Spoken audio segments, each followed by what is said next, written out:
Hey there, everybody. So this is the final part of our Quality Friends series. And what we've been doing is we've just been going through some qualities that a good friend should have. Now, this is not an exhaustive list, okay? These are just some major qualities that you want to look for in a friend because really all other things come from this. So someone's ability to listen, being a good listener, comes into them sacrificing. So these are just kind of overarching themes or overarching qualities that they should have that will filter down and really affect how they treat you in every other area of life. Now, no one's perfect, so you can't look and say, well, they've got 3 out of the 4. Nope, sir. Or anything like that. Okay, everybody's got to work on something. I am not a perfect friend to anybody. I try to be these things, but I'm not perfect to anybody, and there are times I fail miserably.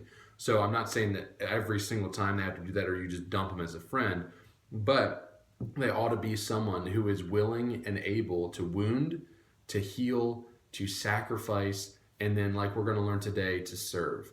Now, in John chapter 13, it's different. It's kind of a different story because Jesus is washing the disciples' feet.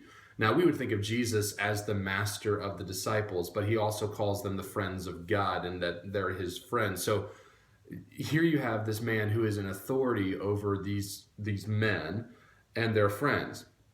So what happens is Jesus sits down at the table, and before they eat, he kneels down. After they eat, he kneels down and he begins to wash their feet. Now, keep in mind, that is grody in that day and age, okay? There is no, there are no Jordans, there's no Nike Shocks, there's no Pumas, there's nothing like that. There's feet and sandals. And so there's all kinds of dirt and nastiness. There's blood, all the different stuff all over their feet because of things that they've stuck just all kinds of nastiness, okay?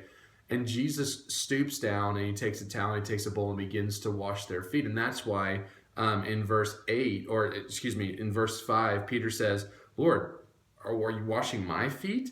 And Jesus answered him and says to him in verse 7, what I am doing you do not understand now, but you will know after this. So Peter says to him, you're never going to wash my feet.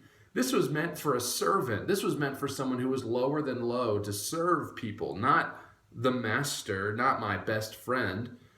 But here's what a best friend should be. A best friend should be a servant. They should be willing to serve you wherever it's needed. Now, that might be wounding you. That's how they serve you. It might be sitting through the healing process. It may be sacrificing. But a friend should be willing to serve their friends. And I don't mean just food. I mean taking care of them in every aspect of life.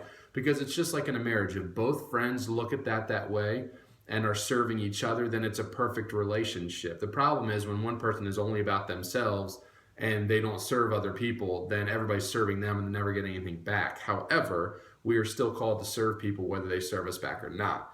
So a good friend should wound, they should heal, they should sacrifice, and they should serve. The teen of the day today is Carolina. Pray for her as she gets ready. I guess it's in March now that for karate or taekwondo. I might be saying it wrong, whichever one it is, as she's performing there for that. So just keep in prayer for her as she prepares for that, and also at school. All right, have a good day.